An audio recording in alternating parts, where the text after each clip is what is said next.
धन धन सतगुरु तेरा ही आसरा। यह घटना मई 1966 की है। आषाढ़ी का मौसम था। प्रेमी गुरादित्य सिंह ने अपनी फसल को तो निकाल लिया था, परंतु घर पर ले जाने का किसी कारण से उसे समय नहीं मिला। अगले दिन ही दरबार का माहवारी सत्संग था। गुरादित्य सिंह को सत्संग पर भी जरूर पहुंचना था और दूसरी तरफ साल भर की कमाई खलिहान में पड़ी थी।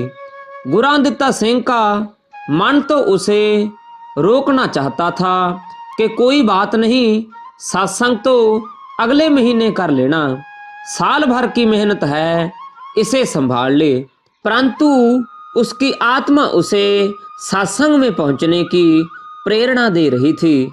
श्वासों का क्या भरोसा है, अपने प्यारे मुर्शिद के दर्शन दीदार कर ले, फिर क्या पता है कि सत्संग सुनने का समय ही ना मिले। अनाज तो खलिहान में पड़ा है, कोई ऐसी बात नहीं, कौन उठा कर ले जाएगा, सामने तो अपना घर है। अगर कोई ले भी गया तो ले जाने दे, कितना ले जाएगा, फिर अपना है भी क्या। अगर पिताजी को ऐसा ही मंजूर है तो फिर कोई रोक भी कैसे सकता है। ऐसे सकारात्मक विचार आत्मा के थे और नकारात्मक शक्ति मन काल लालच देते कहता है कि सत्संग पर ना जाए, क्योंकि मन और काल का तो यही काम है, बहाने बनाना, झूठे झांसे देना और किसी न किसी तरह से जीव को सत्संग में जाने और प्रभु की भक्ति करने से रोकना है। मन जब हारा हुई आत्मा की जीत है, सतगुरु से प्रीत फिर नाम से भी प्रीत है। आखिर मैंने सत्संग में आने का पक्का विचार बना लिया। साथ ही पूज्य शहंशाह जी ने भी मुझे अंदर से सहारा दिया कि फिक्र ना कर, मालिक जाने, मालिक का काम जाने। वैसे तो हमारा एक सीरी भी था, परंतु उसी रात हमारी पानी की बारी थी। गुरादित्य सिंह ने उसकी ड्यूटी पानी लगाने के लिए लगा दी और आप गेहूं का ढेर अपने सतगुरु परम पिताजी के आसरे खलिहान में पड़ा छोड़कर सत्संग में आ गया। मुझे तो दोहरी चिंता हो गई। एक तो मैं खुद अपने छोटे छोटे बच्चों के साथ घर में अकेली थी, दूसरी यह कि साल भर की कमाई बाहर खलिहान में पड़ी है। अगर कोई उठाकर ले गया तो क्या करेंगे। इस चिंता के कारण मुझे नींद कहाँ, कभी लेटती, कभी भजन करने बैठ जाती और कभी डरते डरते थोड़ा सा गेट खोलकर खलिहान की तरफ झांक लेती। इस प्रकार जब मैंने खलिहान में पड़ी अपनी गेहूं को देखने के लिए दरवाजे में से निगाह दौड़ाई तो मैं एकदम घबरा गई। मुझे सामने खलिहान में सफेद पोशाक में कोई व्यक्ति खड़ा दिखाई दिया। मैं क्या करूं या क्या ना, आसपास भी कोई व्यक्ति नहीं था ताकि मैं उसे बुलाकर कहूं। आखिर मैं हौसला करके खलिहान की तरफ चल पड़ी। अचानक मुझे अंदर से विचार आया कि कहीं पिताजी ही हों, इसलिए मैं एकदम रुक गई और अच्छी तरह से देखने लगी।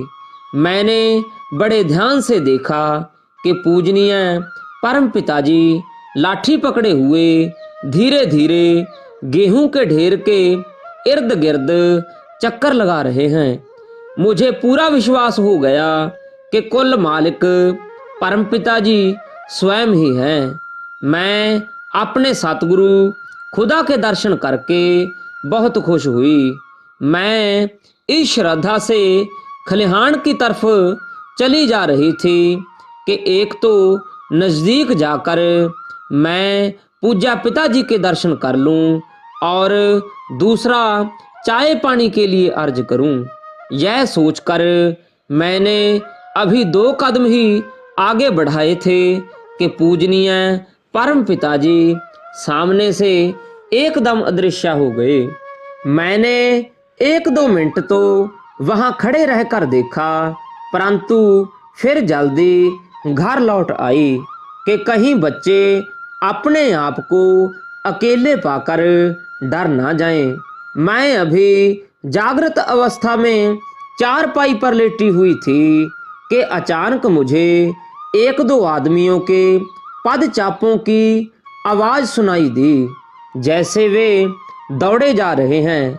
मैं एकदम खड़ी हो गई और धीरे से बाहर निकलकर गेहूं के ढेर की तरफ देखा। मुझे फिर सामने पूज्य शहंशाह जी के दर्शन हुए। पूजनीय परमपिता जी पहले की तरह बोहड़ की खुद राखी कर रहे थे। मैं फिर बेफिक्र होकर सो गई और मुझे नींद आ गई। अचानक थोड़ी देर के बाद स्वप्न आया और मुझे परमपिता जी के स्वप्न में ही दर्शन हुए। पूज्य शहंशाह जी हमारे घर की छत पर लाठी लिए खड़े हुए थे। सच्चे पातशाह जी ने फरमाया, बेटा फिक्र ना कर, तेरे घर और अनाज की राखी हम खुद कर रहे हैं, कोई नुकसान नहीं होने देंगे। क्योंकि प्रेमी गुरादित्ता सिंह इस वक्त सत्संग पर गया हुआ है। गुरादित्ता सिंह ने उस सत्संग से वापस आकर मुझे बताया कि परमपिता जी ने रात के सत्संग में वचन फरमाए थे, भाई कई भोले प्रेमी अपना अनाज खलिहान में ही पड़ा छोड़कर सत्संग में आ जाते हैं। मालिक को अपने उन प्रेमियों के घरों की राखी तो करनी ही पड़ती है, साथ में खलिहान में पड़ी गेहूं की भी रखवाली करनी पड़ती है। गुरादित्ता सिंह ने यह भी बताया कि ऐसे लगता था जैसे पिताजी मुझे ही कह रहे हों। बिल्कुल ठीक वही समय था। इधर सच्चे पातशाह जी सत्संग फरमा रहे थे, दूसरी तरफ हुसनर में हमारे गेहूं के ढेर और घर की रखवाली कर रहे थे। इसी प्रकार पता नहीं और भी कितने ऐसे मालिक के प्यारे प्रेमी परिवार हैं जिनकी संभाल पूजनीय शहंशाह जी को स्वयं करनी पड़ती है। उसी रात वाली घटना के बारे सुनकर मेरे पति गुरादित्ता सिंह से रहा नहीं गया और प्रीतम प्यारे दाता जी के प्रेम व वैराग्य में अपने आप को संभाल नहीं पाया और रो रो कर पूजनीय परम पिता जी से माफी मांगने लगा कि हमारे जैसे दुनियावी जीवों के लिए वाली दो जहान दाता जी को कितना कष्ट उठाना पड़ता है। धन धन सतगुरु तेरा ही आसरा, धन धन सतगुरु तेरा ही आसरा। प्रेमी गुरप्रीत सिंह ढोलवाड़ा गांव खूंया मलकाना जिला सरसा से अपने प्यारे मुर्शद पूजनीय परम पिता जी की अपार रहमत का करिश्मा इस प्रकार बयान करता है। सितंबर 1969 की बात है। उस समय मैं अपने परिवार सहित गांव जेठू के जिला संगरूर में रहा करता था। हमारा सारा परिवार सच्चा सौदा दरबार का प्रेमी है। सारे परिवार ने परम पूजनीय परम पिता जी से नाम शब्द ले रखा है। मेरे एक छोटे भाई ने भी परम पिता जी से नाम ले रखा था, परंतु वह अपने मुर्शद के इलाही वचनों की काट कर चुका था। वह मांस शराब आदि का सेवन कर लिया करता, ना वह सत्संग पर आता और ना ही कभी बैठकर उसने नाम का सुमरण किया। मैं अपने भाई को इन बुरे कामों से अक्सर रोका करता। मैं चाहता था कि किसी न किसी तरह से वह दरबार में आ जाए और अपने गुनाहों की माफ़ी लेकर अपने सतगुरु की खुशियाँ प्राप्त करे। जब भी मैं उसे सत्संग पर जाने की बात कहता तो वह कोई ना कोई बहाना बनाकर मुझे टाल दिया करता। उन्हीं दिनों परम पूजनीय परम पिताजी ने मौड़ मंडी में सत्संग फरमाया। मैं भी किसी ना किसी तरीके अपने भाई को लेकर सत्संग में पहुंच गया। सत्संग के बाद मैंने अपने भाई पर इस बात का जोर डाला कि वह परम दयालु दाता जी की हजूरी में पेश होकर अपने गुनाहों की माफ़ी ले ले, परंतु उसने ऐसा करने से साफ इनकार कर दिया। अपने भाई के ऐसे व्यवहार से मेरे दिल को बहुत ठेस पहुंची। मेरे दुखी हृदय से यह कटु शब्द मेरी जुबान से निकल गए कि अगर तू अपने बुरे कामों की सतगुरु से माफ़ी नहीं लेता तो याद रखें सीधा नरकों में जाएगा। मेरा भाई तो उसी सत्संग के बाद वापस लौट आया, परंतु मैं साध संगत में ही रहा और सत्संग के सारे कार्यक्रम सुनकर वापस गया। प्रतिदिन की तरह प्रात जब वह सुमरन पर बैठा हुआ था तो अचानक उसे अपने मुर्शिद प्यारे के साक्षात दर्शन हुए। परमपिता जी अपने इलाही नूरी स्वरूप में बिल्कुल उसके सामने आकर खड़े हो गए। सच्चे पातशाह जी ने अपने एक हाथ में उसके भाई का बाजू पकड़ रखा था और दूसरे हाथ में कुछ कागज थाम रखे थे। परमपिता जी ने मुझे वचन फरमाया, भाई तेरा यह भाई नरकों में कैसे जाएगा? जिस दिन से हमने इसे नाम दिया है उसी दिन से इसके ये सारे कागज हमने धर्मराज से ले लिए हैं। परमपिता जी ने वो कागज दिखाते हुए फरमाया, इस प्रेमी का अब सारा हिसाब किताब हमारे पास है, हम इसे सचखंड में लेकर जाएंगे।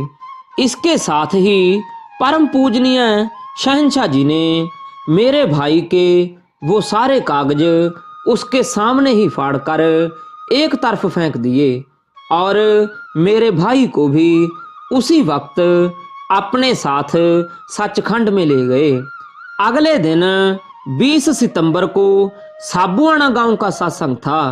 सत्संग के वचनों में परम पूजनीय परम पिता जी ने कबीर जी के इस श्लोक की विस्तार पूर्वक व्याख्या की। सोना काई न लगे, लोहा घुन नहीं खाई, बुरा भला जो गुर भक्त, कब हूं नरक न जाई। मुझे तुरंत उस शहंशाही दृष्टांत का ध्यान आया। परम पूजनीय परम पिता जी ने तो यह बात पहले ही मुझे प्रत्यक्ष दिखा दी थी कि तेरा भाई शरीर छोड़ चुका है और उसकी रूह की सतगुरु ने खुद संभाल कर ली है। उस पहले सत्संग के बाद मेरा भाई जब अपने घर पहुंचा तो अचानक उसका स्वास्थ्य बिगड़ गया और वह शरीर छोड़ गया। वास्तव में उसका अंतिम समय आ चुका था। कुल मालिक की कृपा हुई जो उसने शरीर छोड़ने से कुछ समय पहले अपने मुर्शद के दर्शन कर लिए थे। सतगुरु को अपने नाम की लाज होती है, चाहे वह कैसा भी था, परंतु सच्चे पातशाह जी ने उस रूह की अंतिम समय स्वयं संभाल की और उसे अपने साथ सीधे सचखंड ले गए। यह सच्चाई मैंने उसी दृष्टांत के आधार पर बयान की है जो परम पूजनीय परम पिता जी ने अपनी रहमत से स्वयं मुझे प्रत्यक्ष रूप में दिखाया था। सत्संग के निश्चित प्रोग्राम पूरे हो जाने के बाद अंतर्यामी दातार परम पूजनीय परम पिता जी ने मुझे अपने पास बुलाकर पूरा दिलासा दिया, बेटा घबराना नहीं, मन को डुलाना नहीं है, मालिक का यही भाना है, तेरा भाना मीठा लगे। भाना मीठा करके मानना है, किसी बात का भी फिक्र नहीं करना। हम तेरे साथ हैं, मालिक हमेशा अंग संग है। इस प्रकार परम पूजनीय परम पिता शाह सतनाम सिंह जी महाराज ने मुझे अपनी रहमत के उपरोक्त प्रत्यक्ष करिश्मे के द्वारा बिल्कुल स्पष्ट कर दिया था कि सतगुरु कुल मालिक अपने सत्संगी की दोनों जहानों में पूरी पूरी संभाल करता है। धन धन सतगुरु तेरा ही आसरा।